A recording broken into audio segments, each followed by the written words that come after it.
Charlie Kai's CNN, we're getting reports that as the pace of withdrawal continues, or even amidst orders to pick up the pace, that there's a pretty significant congestion of men and equipment in Kuwait that's causing a variety of problems. Are you seeing that from where you stand, and how do you cope with that? Well, I am not seeing that from where I stand. This is, as have been reported previously, this is just an enormous task, and you know, it is just. I told someone the other day, this is a logistician's dream come true, but it's also a logistician's nightmare. You can just imagine the amount of people and equipment that has to move. But this has all been part of a very deliberate, thoughtful plan. It's been well synchronized.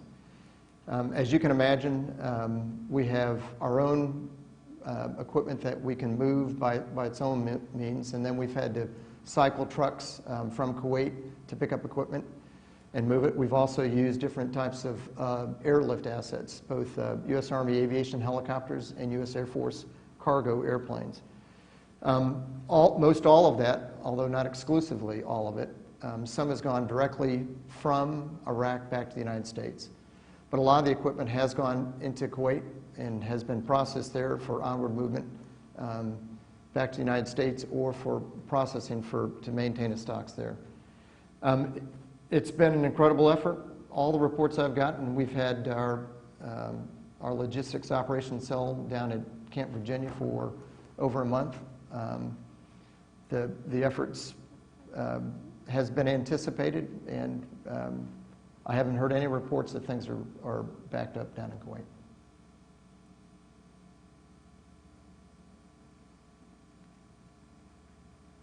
General, it's Mike Evans from the Times, London Times.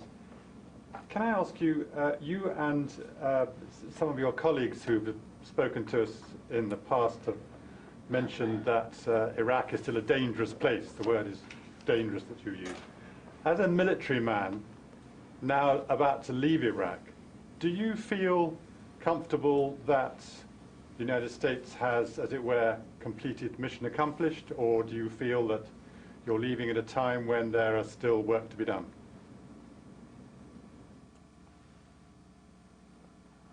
I think for this phase, under this security agreement, I feel very comfortable with where the Iraqi security forces are. And that's been our primary task, to strengthen the Iraqi security forces, as I mentioned. I think they're very capable to handle the current threat, and I think they've demonstrated that in the 11 months that I've observed them. And again, that's over 11 provinces, quite a few divisions, 2 federal police divisions, local police. I think there's still an opportunity for them to build their capability to address external threats. I think that's a potential role for us in the future, to build that capability. But where we are at the end of this phase of our commitment here, with the 2008 security agreement, I feel very comfortable with the effort that we put into it and where the Iraqi security forces are. I think I'll just leave it at that, Mike.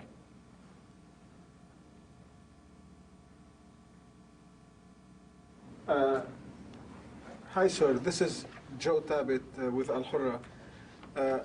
Based on your day-to-day contacts with the Iraqi forces, and from your point of view, what are the major challenges that the Iraqi forces would be facing in the near future on a local level? Well, on top of the normal, I guess it's not normal, but on top of criminal behavior, unfortunately there are still extremist groups. Some of them are Iranian-backed militias. There are other violent extremist organizations that are still operating inside of Iraq. And I think they're still going to be challenged by some of those. I think they've done well to combat, with our help, the way we've enabled them. to combat a lot of those networks and that capability. But I believe that they, for as long as they're funded, trained, and encouraged to operate inside of Iraq, it's going to be a challenge for the Iraqi security forces.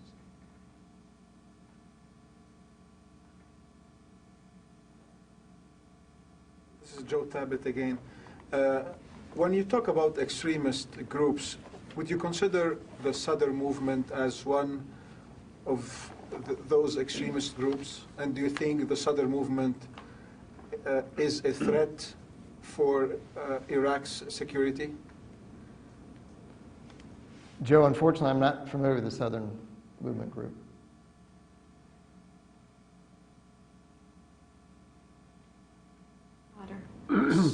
Sir, he was asking about the Sauder group in particular. Say again, Jane?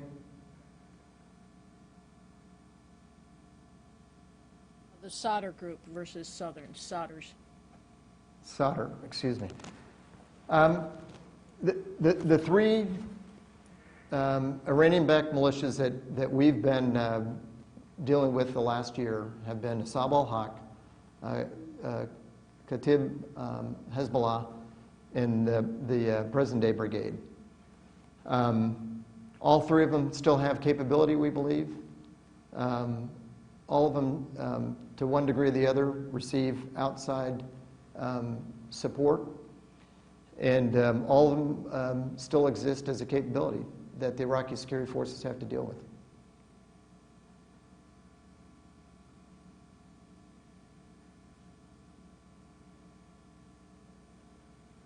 Do you have any information? Do you think that the Quds forces have a presence inside Iraq? And if yes, how many? I don't know numbers. I know they have influence inside of Iraq. That influence may reside primarily in Iran, but extends into Iraq. As I said, they train and they finance. And I think they encourage the activity of some of these militias.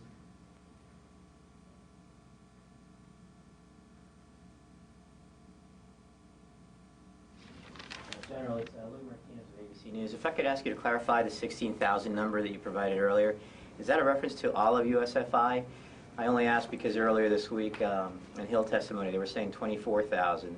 The second question for you is how long do you personally expect to stay inside Iraq for you and your headquarters? When do you plan on moving out? And third, I imagine that with so many vehicles on the road, there's a lot of congestion on the road south. But does that mean that the highways are closed strictly for your movements?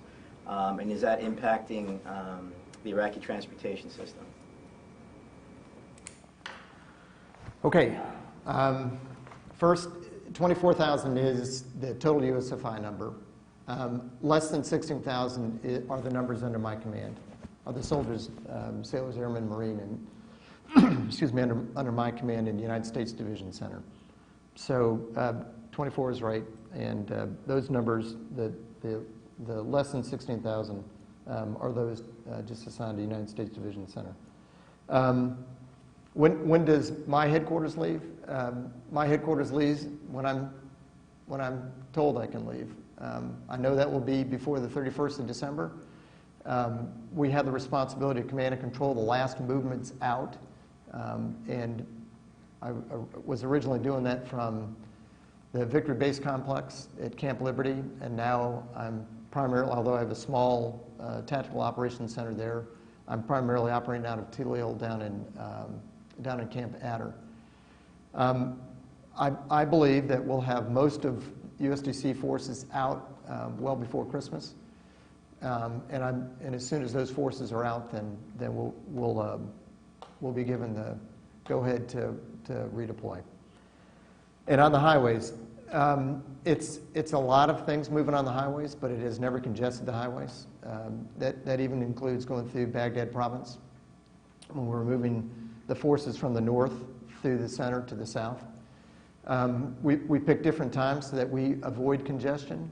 And we also organize our serials so that there's sufficient space in between those so that there still is freedom of movement for the Iraqis to move, and so that we don't have that kind of congestion. As I said in my opening comments, this has been a very detailed